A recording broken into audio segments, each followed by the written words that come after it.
이제 변수를 선언할 때 변수의 이름을 우리가 붙여줘야 되는데, 그렇게 개발자가 붙이는 이름들을 우리가 통틀어서 식별자라고 그러죠. 식별자. 그래서 뭐 함수 이름도 지어야 되고, 클래스 이름도 지어야 되고, 뭐 개발자가 이렇게 명명해야 되는 것들이 꽤 있는데, 그 식별자를 명명하는 규칙은 이렇습니다.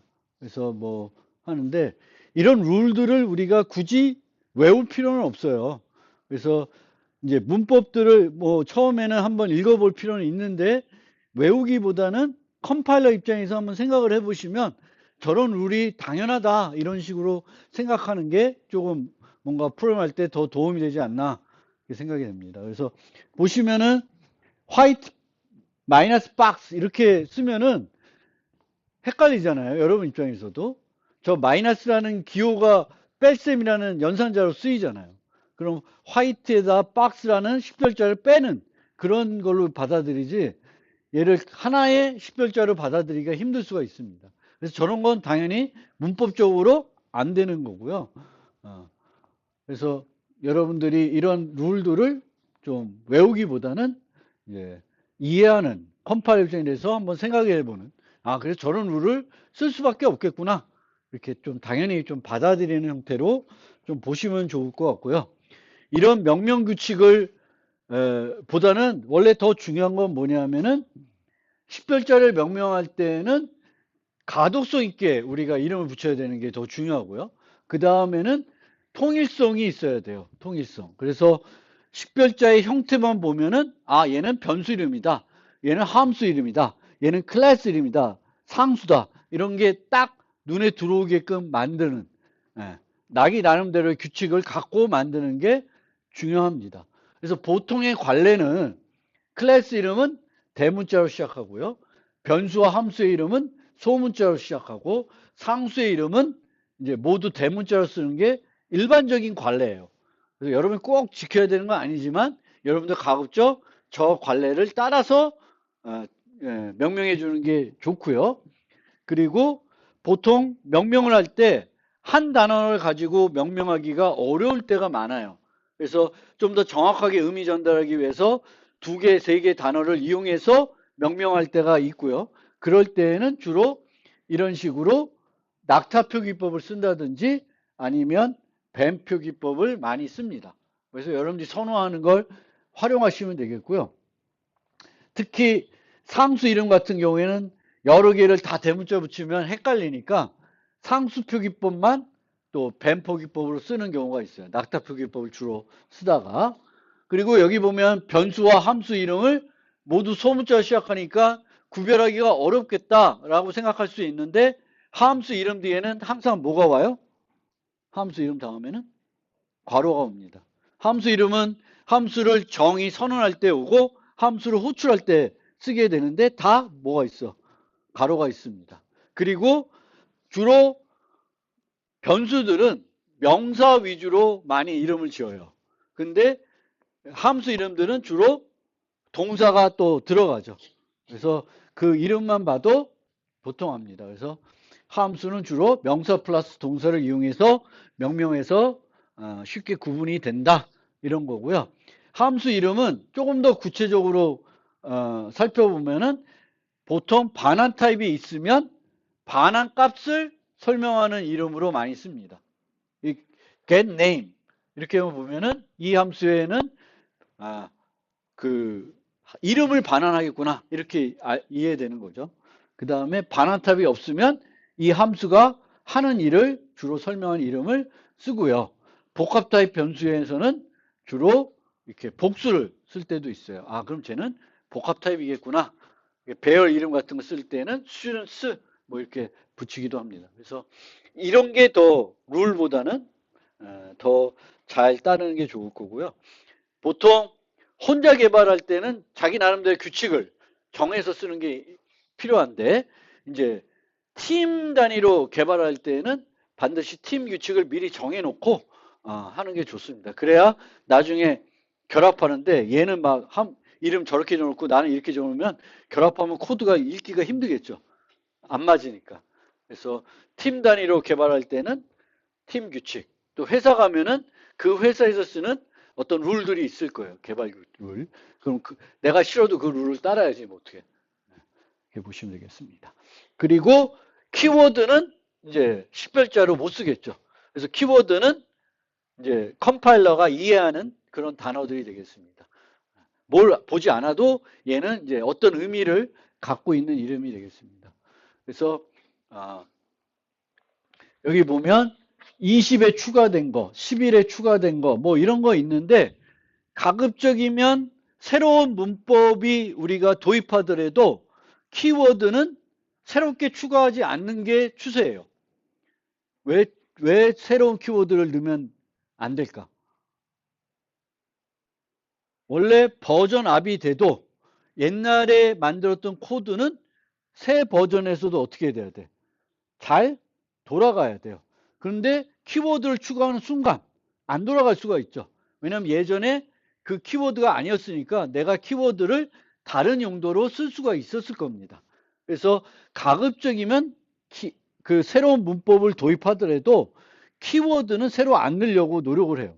근데 불가피하게 기존 키워드가 전혀 쓰기가 어렵거나 전혀 다른 이름의 키워드 쓸 수는 없으니까 도입하는 경우도 있는데 웬만하면 도입을 안 하는 그런 형태가 되겠고, 뭐 대부분 나중에 이제 다 한 번쯤은 볼 건데 혹시 모를 수도 있으니까 이런 and나 어디서 or 뭐 이런 것도 원래는 우리는 C나 C++ 프로그램 할 때 연산자를 써서 이렇게 쓰잖아요. 근데 파이썬 같은 데는 이제 그 논리 쓸 때 and, or 쓰잖아요. C++에도 그 쓸 수는 있습니다. 근데 잘 안 쓰지. 프로그램 할 때 or 이렇게 쓰지 않고 뭐를 써요. 그 기호, 연산자 기호를 쓰겠죠. 그런 것도 있다라는 걸 좀 알아두시면 되겠고, 그래서 이제 뭐가 나오냐면은 제한적 키워드라는 개념이 나와요. 왜냐하면 새로운 문법을 도입해야 되는데 기존 이제 썼던 어떤 키워드를 재활용하기가 힘들어.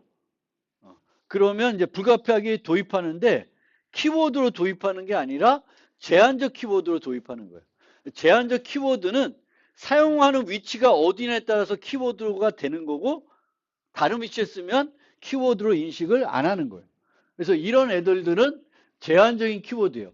특정한 위치에서 쓰면 키워드로 인식하지만 다른 위치에서 쓰면 얘는 키워드가 아닌 걸로 인식해 버려요.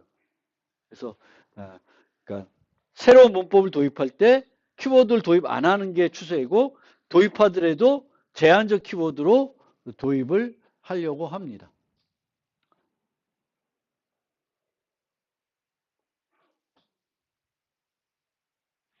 자, 그러면 이제 지금부터는 이제 변수에 대한 설명을 했고요. 타입 변수에 대한 설명을 했고 C++에 있는 원시 타입들을 이제 하나하나씩 좀 살펴볼 텐데 C++에 있는 원시 타입은 이 표 하나로 정리할 수가 있습니다. 불 타입이 있고요. 불 타입. 불 타입은 값을 두 개, true 아니면 false를 가질 수 있는 타입이 되겠고요. 그 다음에 캐릭터 타입이 있고 문자를 나타낼 때 쓰는 게 있고 int, 정수 타입, long이라는 타입이 하나 11에 추가됐고 float, double은 부동소수 타입이에요. 근데 int는 수식을 막 할 수가 있죠. signed, unsigned로 수식할 수도 있고 short, long. 근데 short int라고 안 쓰고 주로 그냥 short라고 써요. int를 생략하죠. 근데 원래는 full name은 short int. 그리고 그 앞에 signed가 또 생략된 거죠. signed short int. short int에서 그 signed가 그러니까 얘네들이 안 붙으면 뭘로 인식해요? signed로 인식하는 거죠. unsigned로 쓰고 싶을 때만 붙이지 signed를 쓰고 싶다 해서 signed를 쓰지는 거의 안 씁니다. 그래서 이런 타입이 있고요. 여기에 보면은 이제 16, 16, 32 이렇게 돼 있는데 요거는 표준에 어떻게 돼 있냐면 개보다는 커야 된다라고 되어 있어요. 그러니까 정확하게 몇 바이트여야 된다라고는 표준에 정의되어 있지 않습니다. 그러면 이제 컴파일러 업체들이 정하는 거예요. 어떻게 정해? 얘보다 작거나 크게 만드시면 돼요. 근데 그 컴파일러 업체들은 뭐가 기준이 돼요? 그 컴파일러를 통해서 만들어지는 그 기계들, 뭐 일반 PC면은 어느 정도 크기가 가장 효과적이다라는 걸 정하겠죠. 그래서 나중에 미래 되면 그 크기가 더 커질 수도 있죠. 지금은 32비트를 많이 쓰는데 나중 되면 64비트를 더 많이 쓸 수도 있을 거예요. 그래서 이제 이런 게 최소 크기예요. 그리고 최소 크기뿐만 아니라 뭐가 돼 있냐면은 size of int는 size of long int와 같거나 얘가 더 커야 돼요. 그런 룰들은 있어요. 근데 정확하게 얼마가 돼야 된다라는 건 룰에 없습니다. 컴파일러들이 자기가 이제 그 코드들이 돌아갈 그 컴퓨팅 환경에 가장 효과적인 크기를 정해서 쓰게 되는 겁니다. 그래서 그렇게 되어 있고 여기 1, 2, 4, 8, 8, 4, 8, 16 이렇게 되어 있는데 저거는 제 컴퓨터에서 크기입니다. 물론 여러분도 비슷한 크기일 거예요. 같은 뭐 맥이든 일반 그냥 PC든 똑같을 것 같긴 한데 한번 필요하시면 조사를 해보시면 되겠고 여러분들이 하지만 크기를 그냥 늘 단정하시면 안 되고 크기가 필요하면 항상 뭘 이용해서 조사하시면 돼요? size of 연산자를 이용해서 살펴보시면 되겠습니다. 그래서 size of를 이용하면은 현재 내 컴퓨터에서 사용하고 있는 각 타입의 크기를 정확하게 알 수 있습니다. size of가 4다. 그러면 4바이트가 되는 거예요. size of의 크기는 바이트 단위가 되겠습니다.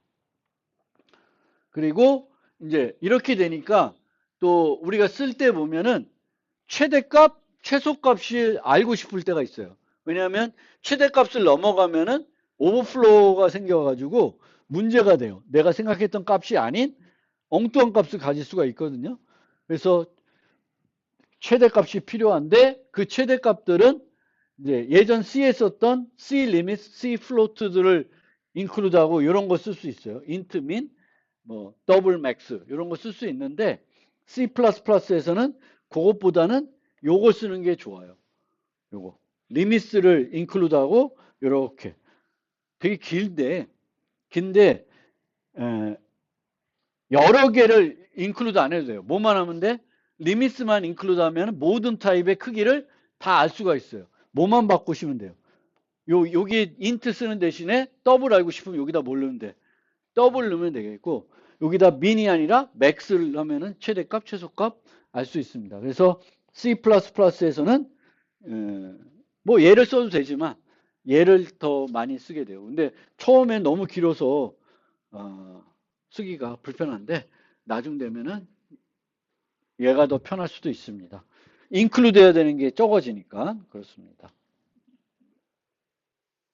자, 정수를 우리가 사용할 때는 가장 주의해야 되는 게 오버플로우예요. 오버플로우. 그래서 이제 이 어떤 비트가 있으면 이 비트로 표현할 수 있는 값의 범위가 정해져 있죠. 4비트면 얼마, 8비트면 얼마 이렇게 정해져 있어요. 그래서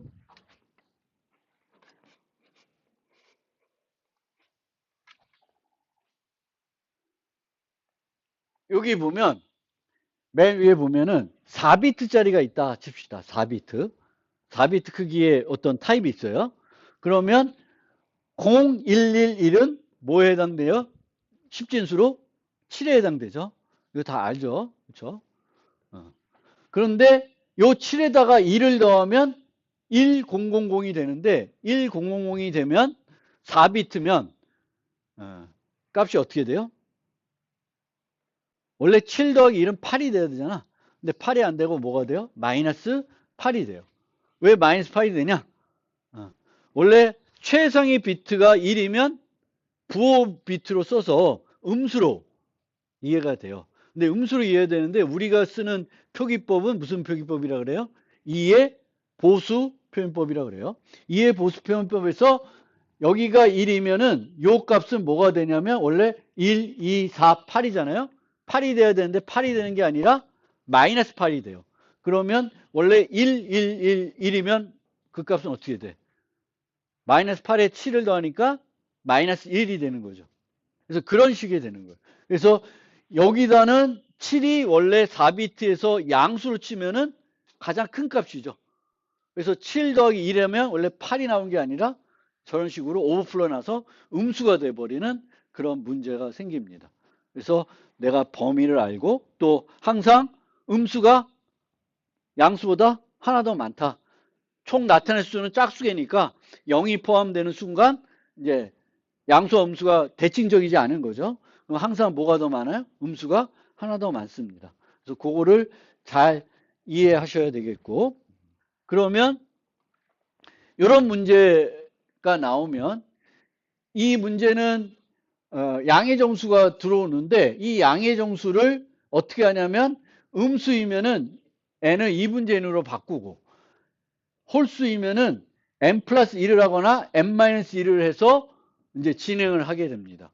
그래서 이걸 반복적으로 진행해서 n이 1이 될 때까지 몇 번을 해야 되냐? 최소 개수를 찾는 문제예요. 그러면 이제 n 플러스 1로 갈 수도 있고 n 마이너스 1로 갈 수 있으니까 두 가지 경우를 다 해보면 되죠. 뭐 다른 수학적인 것들을 분석해서 계산할 수도 있지만 저런 문제는 뭐 머리를 싸매지 말고 그냥 전수조사를 해보면 돼요. 그러니까 플러스 1을 하는 것도 마이너스 1을 해보는 거. 그래서 모든 경우를 다 조사해보는 거 완전 탐색, 전수조사라 그러는데 이런 완전 조사나 완전 탐색이나 전수조사할 때 많이 사용하는 방법이 뭐냐? 재기적으로 코드를 짜는 거예요. 이렇게 가는 거, 이렇게 가는 거. 그런데 이런 문제들 우리를 구현할 때 항상 정수를 가지고 노니까 뭘 주의해야 되냐면 내가 코드를 만들어 놓고 내가 만든 코드에서 오버플로우가 발생할 수 있냐 없냐를 생각을 해봐야 돼요. 그래서 오버플로우가 발생할 수 있으면 거기에 대해서 뭔가 다른 조치를 취해야 됩니다. 그래서 이런 식으로 짤 수가 있어요. 이렇게. 아까 그 문제를 오버플로우 생각하지 말고. 그래서 우리는 어디까지 가야 돼요? n이 1이 될 때까지 가는 거여야 돼요. 그 다음에 n이 짝수이면은 2분제 n을 해가지고 내려가는 거죠. 무조건 1 더하면 되니까 한 번 뭔가 연산하는 거니까 더하기 1을 하면 돼요. 그런데 n이 홀수이면 플러스 1을 하거나 마이너스 1을 둘 중에 하나를 할 수가 있는 거죠. 근데 어떤 개를 해야 더 빨리 1이 되는지 잘 모르겠으니까 둘 다를 해보는 거예요. 그래서 둘 중에 뭘 취하면 돼? 더 작은 거 취하면 되죠. 그래서 여기 뭘 써요? std min을 쓴 거예요. 자, 여기서도 여러분들이 프로그램 할 때 뭘 해야 되냐면 min 함수 여러분 짤 수 있어요? 없어요? 두 중에 작은 거 찾는 함수 짤 수 있죠. 근데 우리가 그런 걸 짤 수 있더라 하더라도 짜기보다는 뭘 쓰는 게 더 좋아요? 그쵸. 표준 함수에서 그걸 해주는 기능이 있으면 내가 짤 수 있는 기능이더라도 그걸 갖다가 쓰는 게 오히려 더 좋습니다. 특히 C++ 워낙 빠른 언어이기 때문에 뭔가 내가 최적화하려고 그러지 말고 편리한 거, 가독성도 좋고 그렇습니다. 그럼 이렇게 놓고 봤을 때 알고리즘은 이제 틀린 건 없어요. 이 알고리즘은, 이 코드는. 근데 정수 가지고 노니까 항상 뭘 생각해 봐야 돼요? 문제가 될 소지를 찾아야 되는 거지. 그래서 그 오버플로우를 걱정해 봐야 되는 거예요. 오버플로우.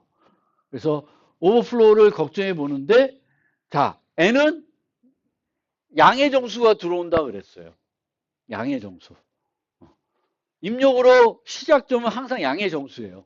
그러면 n, and 1 하는 거는 뭐 상관없겠죠. 물론 여기도 n하고 1로 and 하지 않고 원래는 짝수인 홀수를 문제할 때 뭘 해? 나머지 연산 하잖아요. 나머지 연산. 나머지 연산 할 수도 있고 비트 5월 해가지고 맨 마지막 비트가 1이면 홀수고 맨 마지막 비트가 0이면 짝수가 되는 거죠. 그걸 이용한 거예요. 그래서 그렇게 하는 거고. 그러면 이제 여기서는 오버플로우 날 일 없죠. n-1을 해도 양수에서 뺀다고 해서 오버플로우 나요? 안 나죠. 나누게 해도 안 나요. 그럼 요것만 날 수 있어요. 근데 요것도 언제 나? 어떤 경우에만 날까? 그쵸. n이 int max일 때만 나요. 그러니까 내가 코드를 짤 때 제가 어떻게 문제가 되냐. 주로 이런 함수 짤 때에는 이제 이 n이 들어오는 범위를 보고 이 범위는 이제 양의 정수만 들어오니까 1부터 int max까지 들어오는 거예요. 그러면 int max 갖고 해보고 일반적인 숫자 하나 갖고 해보고 잘 되면 다 잘 돼요. 보통은 우리가 어떤 함수를 만들면 정수를 받는 함수인데 정수의 전 범위를 다 받아. 그럼 최소 뭘 테스트 해봐야 되냐면 int max 0, int min 그리고 양수 하나, 음수 하나 이렇게 한 5개 정도를 테스트해보고 잘 돌아가면 아마 모든 경우에 다 잘 돌아갈 거예요. 그래서 그런 것들 우리가 프로그램 짤 때 정수 가지고 놀 때는 제일 주의하셔야 되는 게 이제 오버플로우 일어나는 거예요. 오버플로우. 그래서 그거를 좀 설명드리는 거고요. 그 다음에 또 다른 문제를 보면 요 문제도 있어요. 요 문제가 있는데 요건 뭐냐면은 버전을 계속 어떤 회사에서 버전을 맞는데 중간에 에러가 나면 그 다음 버전도 다 그 에러를 갖고 있는 거예요. 그래서 쭉 가다가 갑자기 문제가 있는 것 같아. 그럼 어떤 것들이 문제가 있는지 이제 최초 문제가 있는 그 위치로 되돌아가려고 하는 거예요. 쭉 가 있어요. 그러면 이런 문제 같은 경우에는 처음부터 1부터 n까지 쭉 검사를 해보면 찾을 수 있겠죠. 근데 이렇게 해서 이제 리트 코드에 코드를 넣어보면 무슨 에러가 뭐가 나오냐면 시간 초과가 나요. 근데 앞부터 쭉 이렇게 정렬이 되어 있는 형태죠. 번호 순서대로 쭉 되어 있고 에러 나면 그 다음부터는 다 에러야. 그러면 우리가 순차 검색 대신에 빠르게 해볼 수 있는 게 그 다음 뭐가 있냐면 이진 검색 할 수가 있어요. 이진 검색은 어디부터 검사해요? 전체 구간이 검사면 중간에 검사하죠. 중간에 검사해서 얘가 문제가 없어. 그럼 이 아래는 다 문제가 없는 거죠. 그럼 이쪽 반만 검사해 보면 돼요. 그럼 다시 또 이 반으로 가. 여기 문제가 있네? 그러면 여기서 여기까지만 문제가 있는 거죠. 그래서 다시 이쪽 중간 뭐 이렇게 가서 하는 거고 이게 한 번에 조사하는 게 원래는 선형 검색이면 어떻게 돼? 한 번에 하나가 배제되는 거예요. 근데 이진 검색은 한 번에 반이 후보에서 배제가 돼요.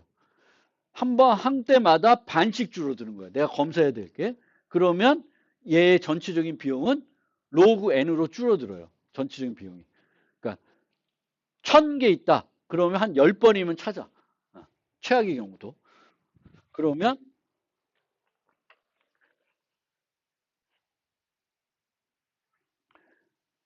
요거 보지 말고 요거를 우리가 이게 이진 검색하는 거예요. 이진 검색은 이제 요 구간을 검색해야 되니까 맨 앞에 위치, 맨 뒤에 위치를 세팅해 놓은 다음에 항상 뭘 찾아요? 중간 위치를 찾아야 되죠. 그래서 미드가 중간 위치를 찾는 거예요. 그래서 미드를 검사했는데 얘가 배드 버전이 아니야. 그러면 요 위에 부분을 검사해야 되겠고 여기가 배드면 요 아래를 가야 돼요. 그래서 하이를 미드 마이너스 1로 해주고 얘는 로 해줘요. 그러면 얘도 이렇게 만들면 이 코드가 알고리즘적으로는 문제가 없어요. 알고리즘적으로는. 그러면 이제 알고리즘적으로 문제가 없으면 아까 얘기한 게 뭐예요? 이 n이 될 수 있는 범위들을 생각해 보고 다 해보는 거예요. 제대로 나오나. 그래서 예를 들면 최대 맥스 값을 갔을 때 잘 돌아가는지 보려고 is bad 버전이라는 걸 이렇게 만들어 보는 거예요. 그럼 얘는 n이 최대 값일 때는 true로 주고 나머지는 다 뭘 줘요? false를 주는 거죠. bad가 아닌. 그럼 이제 검사가 되겠죠. 그런데 이렇게 돌리면 잘 돌아갈까? 잘 안 돌아가요. 왜? 이 위로 가면 갈수록 로우와 하이는 2분제 맥스보다는 커지겠죠. 2분제 맥스보다 커진 애가 두 애를 더하면은 어떻게 돼? 이거를 벗어나겠죠. 벗어나면 어떤 값이 될까? 벗어났을 때 마이너스 값이 돼요. 이 벗어난다고 해서 예외를 주지 않습니다. 그러니까 예외는 프로그램 죽지 않는다는 거예요. 그래서 오류가 나요. 오류가. 그래서 이걸 해보면 오류가 난다라는 걸 알 수가 있어요. 그러면 어디서 왜 오류가 났냐 할 때는 우리가 정수를 가지고 연산을 하고 있잖아요. 그러면 아 이게 오버플로 문제겠구나를 판단하셔야 되겠고 어디서 오버플로 날 수 있지? 보시면 돼요. 근데 여기도 에러 날 수도 있을 것 같고 여기도 에러 날 수 있는데 여기서는 실제 에러가 안 나요. 해보면. 근데 여기가 문제가 돼요. 그러면 오버플로우가 문제가 된다. 그럼 오버플로우가 났을 때 극복하는 방법은 뭐가 있냐? 첫 번째는 가장 쉬운 방법은 뭘까? 문제에서는 범위가 인트 범위예요. 그러면 나는 뭘 쓰면 돼? 그렇죠. 인트보다 큰 거. 근데 여기서도 롱을 쓰면은 안 될 수도 있어요. 왜? 아까 룰은 뭐야? 인트랑 롱은 같을 수도 있어요. 시스템에 따라서. 그래서 차라리 롱. 아니면 더블 쓰는 거예요. 더블 쓰면 확실히 해결되겠지. 그렇죠? 그런데 인트로 해서 문제를 풀어야 되는데 롱이나 더블 써서 해결하면 어떻게 될까? 속도는 느려집니다. 더 큰 데이터를 갖고 처리하면 느려져요. 더군다나 인트를 쓰다가 더블 쓰면 그건 차원이 달라져요. 왜? 정수 나눗셈이라는 거하고 부동소수 나눗셈은 그 연산하는 것 자체가 안에 있는 회로 자체가 달라요. 그래서 값을 구할 수도 있지만 안 돼. 그래서 그럴 때는 어떻게 하는 게 좋냐면은 식을 바꾸는 방법이 있어요. 식. 또 오버플로가 안 나게끔 식을 바꾸는 거예요. 똑같은 효과를 내가 얻을 수 있지만 식을 바꾸는 거예요. 그래서 주로 어떤 식으로 식을 바꾸냐?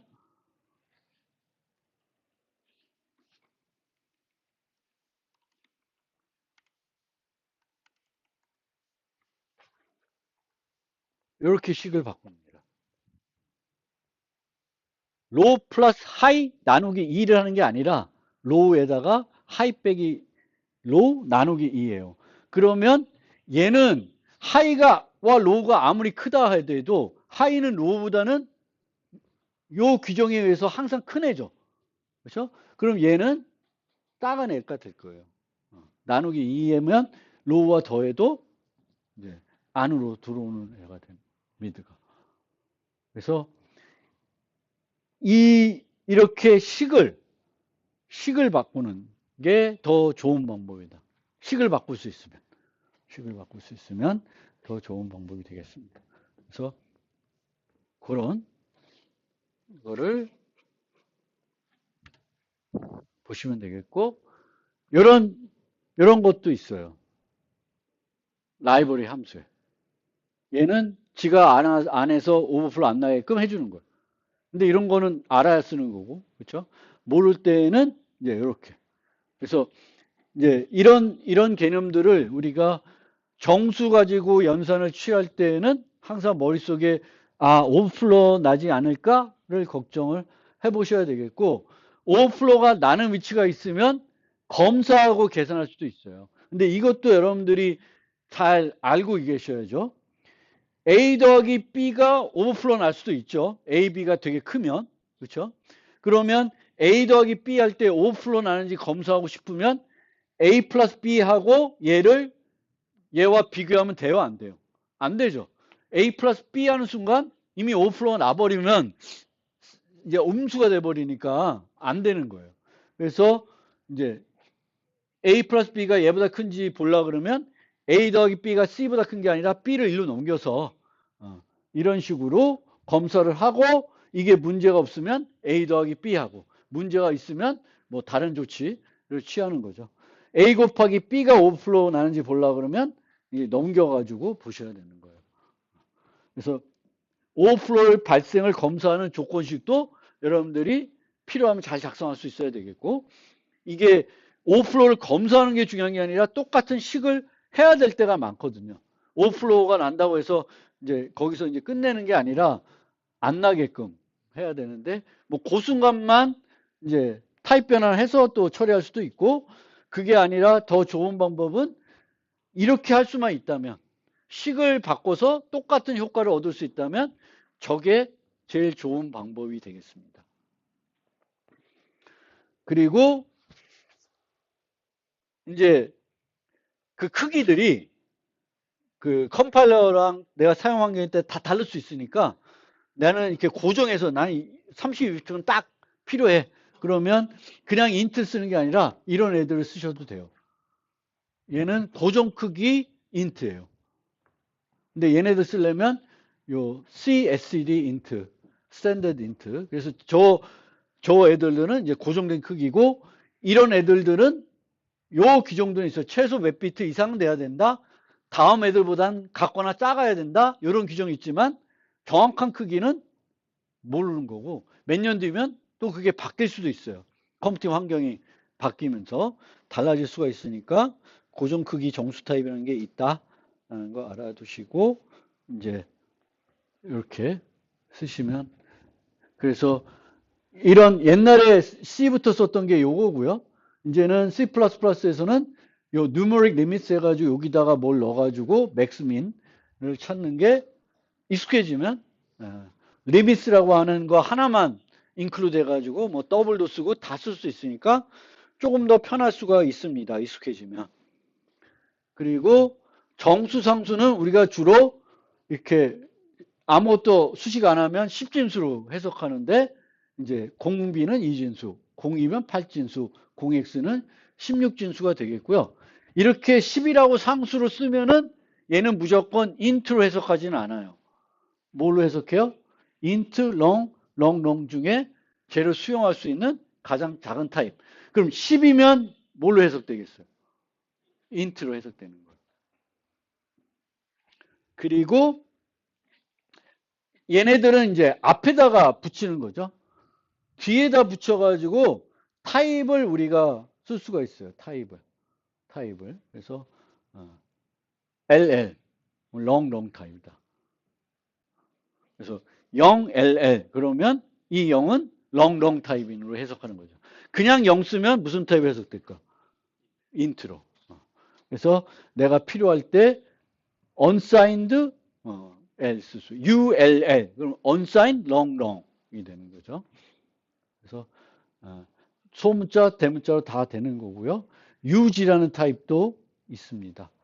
그래서 이 사이즈라는 타입을 또 은근히 많이 쓰거든요. 이거 라이브러리에 있는 타입인데, 요건 좀 뒤에 가서 다시 설명드리고, 그 다음에 이제 이 숫자들을 이렇게 나열할 때, 수상수를 나열할 때, 세 자릿수마다가 우리가 저 따옴표를, 하나짜리 따옴표 써서, 따옴표? 요 써서, 구분할 수가 있습니다. 밑줄이 아니고. 자바는 밑줄 써요. 근데 이제 우리 C++는 밑줄 쓰는 게 아니라 저렇게 씁니다. 그 다음에 이제 정수 가지고 놀 때, 물론 부동소수도 뭐 난수를 발생할 수도 있는 경우 있지만, 대부분 우리가 게임 같은 거 만들 때에 난수를 발생해야 될 때가 많이 있습니다. 그래서 옛날에는 난수를 할 때는 srand, 랜드 함수를 썼어요.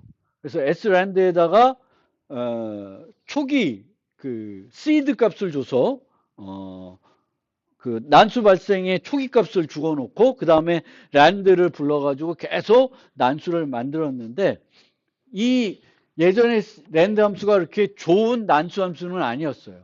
그래서 C++11부터는 더욱 성능이 좋은 난수 생성 알고리즘을 라이브러리에 추가했습니다. 성능이 좋다는 건 빠르다기보다는 더 예측하기 힘든 그런 알고리즘이라는 거예요. 난수. 그러니까 더 난수 같은 거를 만들어준다는 거예요. 그래서 사용할 때 조금 복잡하지만 이런 식으로 쓰게 됩니다. 그래서 그것도 예제로 제가 하나를 갖고 왔는데,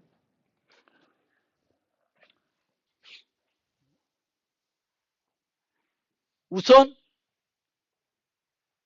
보통의 난수 발생은 이제 컴퓨터를 이용해서 난수 발생을 하는 거예요. 그러면 이 난수를 아무렇게나 발생하기 힘드니까 초기에 얘한테 정말 난수 같은 값을 제공해 줘야 돼요. 근데 우리는 예전에는 뭘로 그 초기 값을 많이 제공하냐면 현재 시간을 많이 제공해 줬어요. 현재 시간. 그러면 컴퓨터를 실행할 때마다 그 현재 시간은 어떻게 돼? 달라지겠죠. 그럼 매번 프로그램을 실행할 때마다 난수가 바뀌는 거예요. 근데 그거는 현재 시간은 별로 좋은 어떤 소스는 아니겠죠. 그 예측하기 어려운 소스는 아니에요. 근데 요즘은 이 하드웨어에 그렇게 예측하기 힘든 난수를 발생해주는 어떤 칩들이 있어요. 난수들. 그런 것들을 있어요. 그래서 걔를 이용한 게 랜덤 디바이스입니다. 시스템에서 제공해주는 랜덤한 디바이스들이 내 컴퓨터나 내 핸드폰에 있는 거예요. 걔를 쓰겠다. 그래서 걔를 써서 이제 초기 값만 걔가 만들어주는 거예요. 그래서 걔를 얘한테 넣어서 만들어주는데 난수를 발생하는 알고리즘을 내가 뭐 쓰겠다? MT19937이라는 알고리즘 쓰겠다는 거예요. 그러면 이제 알고리즘까지 정해놓은 거예요. 그래서 알고리즘 정해놓은 다음에 내가 이제는 난수를 발생하고 싶은데 내가 발생하고 싶은 어떤 범위가 있잖아요. 예를 들면 주사위를 만들고 싶다. 1에서 6까지. 그러면 내가 그 1에서 6까지 사이의 수를 보통은 균일 분포로 만들고 싶어요. 균일 분포라는 건 1에서 6까지 수가 나올 확률들이 어떻게 돼? 다 똑같게끔. 어느 하나가 많이. 뭐 이게 우리가 보통 난수는 유니폼 디스트리뷰션 하는데 유니폼 디스트리뷰션 말고 내가 수학을 잘 몰라서 유니폼 말고 정규 분포도 있어요. 그럼 이 가운데 좀 몰리는 그런 거는 우리가 게임할 때 잘 안 쓰죠. 정규 분포는. 그래서 보통은 이 유니폼 디스트리뷰션 쓰는 거예요. 그래서 1, 6 하면은 1에서 6까지 그러면 1에서 6 사이 수를 계속 만들어 줍니다. 그러면 요 유니폼 디스트리뷰션을 만들어 주는 애를 에다가 요 알고리즘 넣어주면 얘가 하나씩 만들어줘요. 이런 식으로 쓰는 거예요. 근데 이 두 개는 내가 프로그램 내에서 난수를 여기저기서 막 써야 돼. 그러면 그때마다 얘네들을 계속 만드는 건 불필요한 일이에요. 내 프로그램에서 랜덤 디바이스를 접근하는 건 한 번이면 좋게요. 그리고 알고리즘을 초기화하는 것도 한 번이면 족하다는 거예요. 근데 알고리즘의 위치에 따라서 이 위치에서는 1에서 6까지 생성하고 이 위치에서는 0 또는 1을 생성하고 싶다. 그러면은 얘를 어떻게 만드냐면은 얘네들은 어차피 한 번만 쓰니까 전역 변수로 만들고 요 안에다가 이제 그 유니폼 디스트리뷰션을 만들어서 거기서 필요한 난수들을 만드는 거예요. 그때마다 얘를 새롭게 만들지 않아요. 새롭게 만드는 거는 비용만 발생하고 별로 좋은 방법이 아니에요. 그런데 만약에 여기다가 이 스태틱 붙이는 건 무슨 효과가 있나? 이 초기화도 매번 하는 게 아니라 저 함수를 처음 불렀을 때만 하고 그 다음부터는 초기화하지 않고 이미 만들어 놓은 거 갖고 계속 쓰는 거예요. 마찬가지로 요 함수 하나만 필요하다. 난수를 여기서만 발생해도 하면 돼. 그러면 어떻게 하라는 거예요? 요 전역 변수 쓰지 말고 요거를 요 안에다 넣어요. 그런데 매번 얘 부를 때마다 요 랜덤 디바이스에서 초기화할 필요는 없는 거죠. 그러면 요 두 개도 주소를 빼서 이렇게 세 개를 쓰시면 돼요. 그러면 매번 요 세 개가 초기화되진 않고 만들어져 있는 거에다가 얘만 불러지겠죠.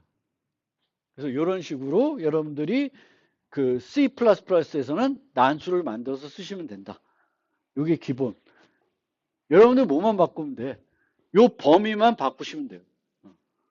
그리고 이제 내가 프로그램 내에서 여러 군데에서 필요한 건지 한 곳에서 필요한 건지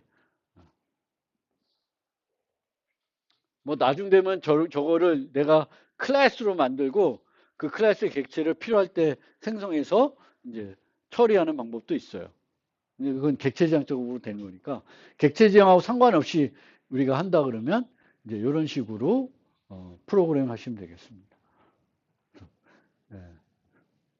프로그램 할 때 난수 발생할 일이 의외로 많습니다.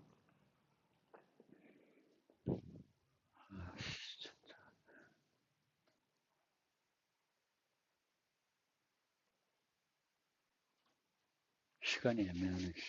40분.